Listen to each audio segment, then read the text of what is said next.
Yeah. Whole time I got the vice grip. Triggers busting, niggas ducking, I got the right clip. Good manners or the damage, a nigga might tip. Drop a bow for the passion, and it's a Kodak moment, a nigga might drift. I work smarter, not harder, this is a life tip.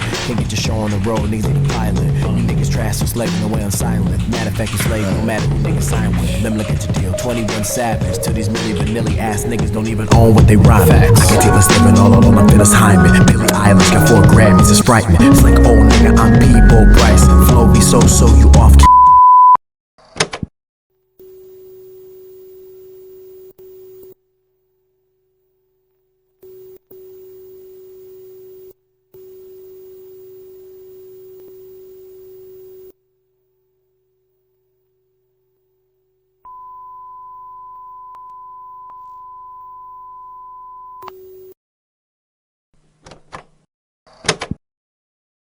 Well, let's get it.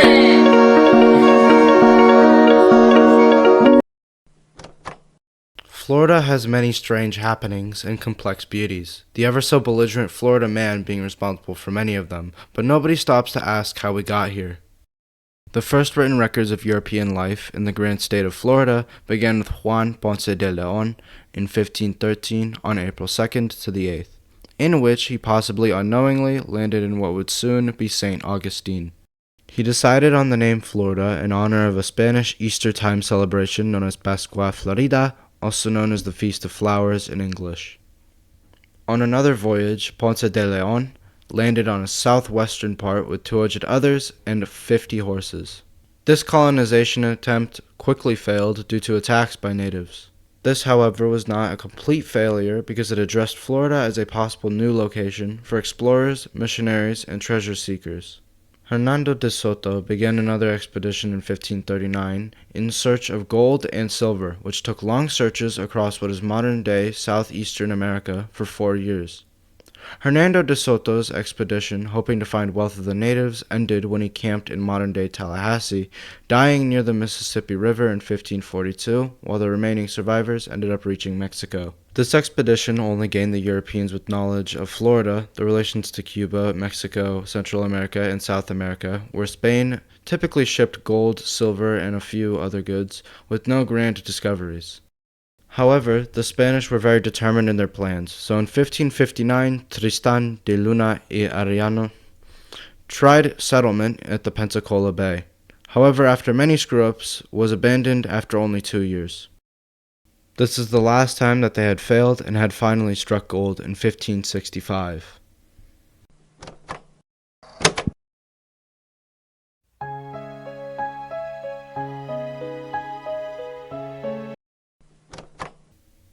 In 1565, Pedro Menendez de Avil founded San Augustine, also known as St. Augustine. This would start serving as the military, administrative, and religious headquarters of Spanish Florida after the French prompted the Spanish to continue work on their plans for colonization, making the first permanent European settlement in the U.S. Of course, Menendez de Avil succeeded in killing any combatants who were Frenchmen who showed no belief in Roman Catholicism. The French response came 2 years later when Dominique de Gourgues recaptured the point San Mateo and killed any Spanish soldiers stationed. This, however, didn't stop the Spanish because of their continuation of advancements. They would continue constructing forts and Roman Catholic missions would ensue. The missions would soon extend across the Atlantic, slowly reaching up to South Carolina.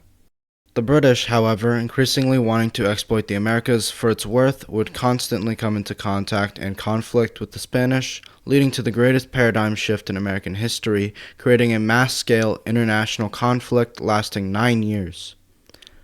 With this being such a shot in the dark came many lasting effects that would permanently change the British personal freedoms, its philosophy, and permanently tarnish the Spanish conquest.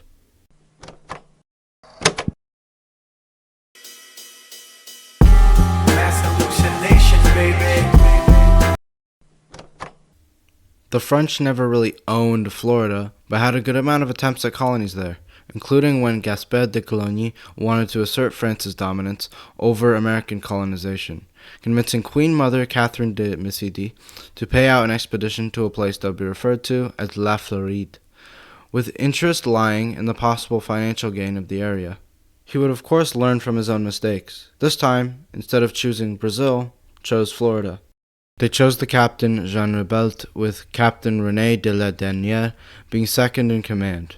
Nicolas Bert as chief pilot due to his knowledge because of earlier attempts at colonization. They left France 18th of February 1562 with 25 bronze cannons and 150 men.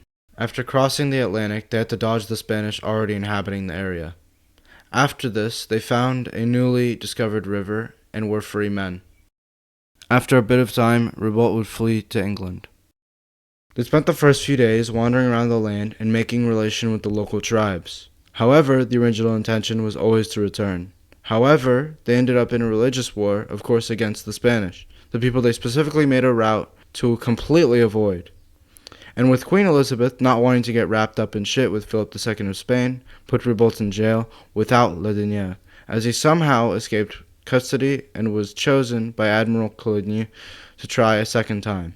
They built a colony by the name of Fort Caroline with the help of some natives.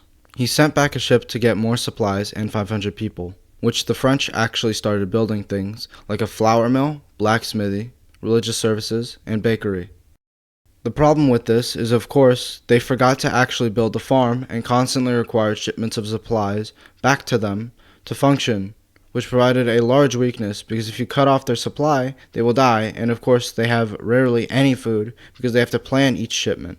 This scarcity, among other factors, resulted in conflict and even plans of murder against the founder. They ended up failing again and evacuating everyone to France instead of giving it to the British.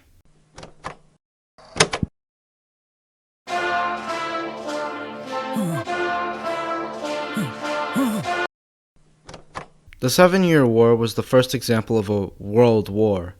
It doesn't necessarily carry the title, but the idea of all global powers fighting all in unison was completely unheard of, however, at this point, unavoidable. I mean, when everyone wants American land, they are bound to disagree with who gets how much and who can actually use what. The British also really wanted more colonists because they relied on exports, and the French were scared if that happened, the British would start coming after the Caribbeans. It all begun with already existing disputes, such as the French and Indian War. However, it is contested between people as to whether they are different or the same conflict.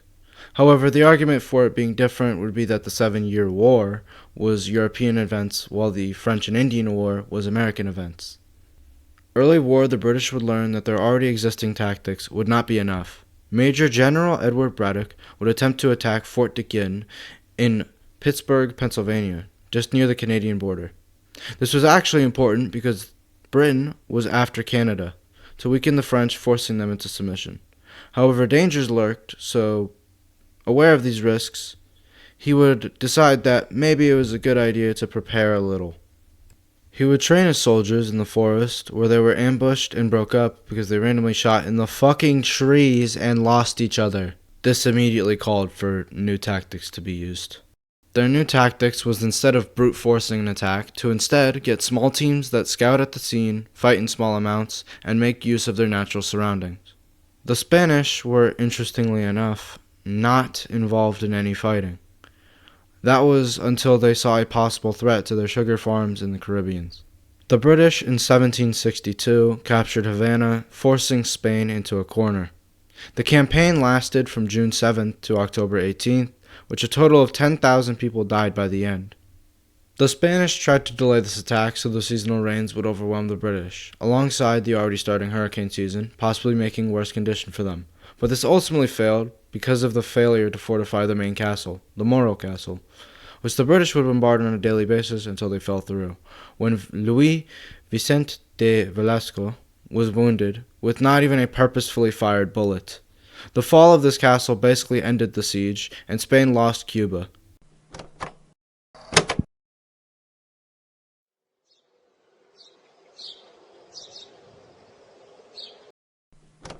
The British finally got Florida in the Treaty of Paris. It ended up in two pieces, known as West Florida and East Florida, with the Apalachicola River being the divider, both having separate individual governors and lieutenant governors. The only problem with this arrangement is that Florida wasn't able to be economically independent, so the British kind of suffered with the economic situation. But it forced Florida into submission of the British, even if they didn't like it. The problem, of course, was the dirt. They tried supporting large plantations, which of course sandy soil cannot grow plants because it has too little nutrients for plants to even eat. And even if there were any nutritious properties, alongside the fact that sandy soil doesn't have any water, leaving the plants to die because of the anhydrous nature of the soil, it would just dry up anyways due to the texture of it having particles too large to be able to retain any water, and little to no nutritional value after a short period of time. Indigo, however, produced a blue dye and kept Florida profitable enough to be the main export. The indigo plant required intense labor and care, however, not making this a good long-term investment. The people working on these farms would of course be slaves, but only Smyrna and Rollstown actually used indentured servants, who would gain land as a result of working for them. As such, when Scottish physician Andrew Turnbull hired 1,400 Minorcan, Greek, and Italian colonists to grow indigo, while the British in Carolina and Georgia had over 9,000 enslaved black laborers. The condition of Smyrna was beyond terrible. Death was imminent from the amount of disease being so widespread, while food and clothing were available in such small quantity. Britain would also often trade with the American Indian populations as a way of keeping good relations. This happened long before they moved to Florida, continuing down. These groups in Florida would be known as the Seminoles. Natives in Florida would hunt raccoons, bears, and other animals for fur, but they especially wanted deer skin. This would be Florida's biggest exports until the Revolutionary War. This is only made worse by the French nearly bankrupting the British government, making the British understaffed. The term landlocked refers to any piece of land surrounded by moor. Where Pennsylvania would fit this description, Florida did not, as it was entirely coastline, with the British basically gambling on exports of material.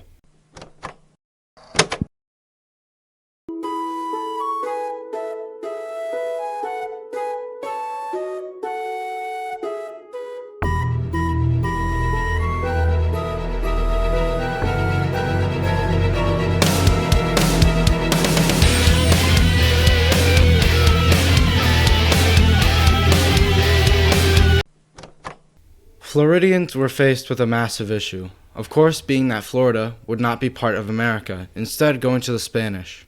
The Treaty of Paris in 1783 returned Florida to Spanish rule. After 1783, Americans mostly moved to the British colonies in the Caribbean, but some went to West Florida, where in 1810 they started rebelling, all starting when Governor Cespedes knew that Florida needed more people. So he started offering land ownership, 10 years of no taxes, and money for families that started farms. Though, despite the very generous offer, in 1786, it was a necessity to drop the restrictions on non-Catholic settlers, but the government had then allowed the migration of slave owners. The new influx of people, which included Americans, started to want the land back, starting the Patriots' Rebellion, at an attempt to get Florida to be a part of the U.S. And with promises of 200 acres, Georgian farmers rose en masse, starting to attack St. Augustine, destroying Spanish plantations, leaving when the British appeared. Of course, the American government claimed no involvement when, of course, they never actually had planned any of the attacks, officially, leaving their hands clean. However, at this point, Spain's money and power were slowly draining, when they didn't have enough money to support themselves, especially with Napoleon's invasion of Spain. However, America argued that in 1803, the Louisiana Purchase included West Florida from the Mississippi to the Perdido rivers. True negotiations would start with the mission of Don Luis de Onís to Washington in 1815 to meet Secretary of State James Monroe, the U.S. Department of State. American and Spanish relations were not great because of theories of support for Spanish colonies to suffer by the Spanish.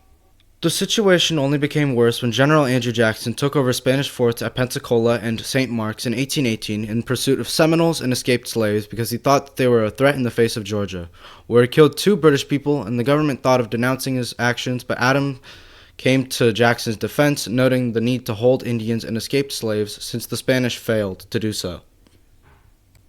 America used this to demand that Spain cede East Florida to them or control the citizens. Spain ended up agreeing on a simple contractual agreement.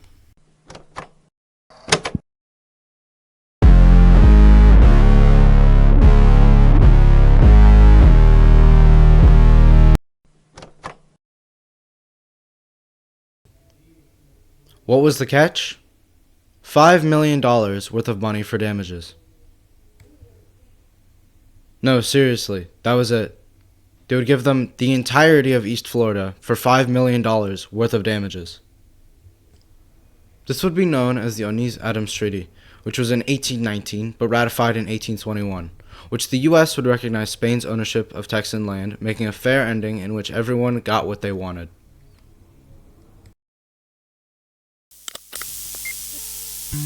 Everybody knows your business. You don't have to act different around us. And I heard you wanna be rich, Chris. Go endless, go heaven. You don't have to act so jealous. I can tell by the way you look at us. And you want something you won't get, huh? Oh, honey, you had more than enough. Why you gotta act so jealous? You want it, you want it, you want it, you want it. Hella toxic, so precious. You want it, you want it, you want it, you want it. Why you gotta act so headless? You want it, you want it, you want it, you want it. Nothing much, nothing special. You want it, you want it, you want it, you want it. You want it, You want it, you want it, you want it, you want it, you want it, you want it too much. You want it, you want it, you want it, you want it, you want it, you want it, you want it too much. You want it, you want it, you want it, you want it, you want it, you want it, you want it too much. You want it, you want it, you want it, you want it, you want it, you want it, you want it too much. Why you gotta act so jealous? So toxic, so precious. Why you gotta act so headless? It's nothing special. You don't have to act so jealous. I can tell by the way you look at us. And you want something you won't get, huh? Oh, honey, you had more than enough. You don't have to act so jealous. I can tell by the way you look at us. And you want something you won't get, huh? Oh, honey, you had more than enough. Don't you wish me luck? Love me not. You don't have to act so jealous. Care what happens to us. I love you either way. It doesn't have to be like this. And I don't wanna be your dream boy anymore. More than I can admit. I love you, love you, love you, love you. He decided on the name Florida in honor of a Spanish Easter time celebration known as Pascua Florida, also known as the Feast of the Hernando de Soto began another too much of a gap. The French response came 2 years later when Dominique de Gourgues They chose the captain Jean Rebuilt, with Captain René de la Denière being second in command. Nicolas Bert as the chef. I was about to say chef. Oh, that's... However, at this point, Spain's money and power were slowly reigning. Wait, what the fuck? Reigning? Reigning.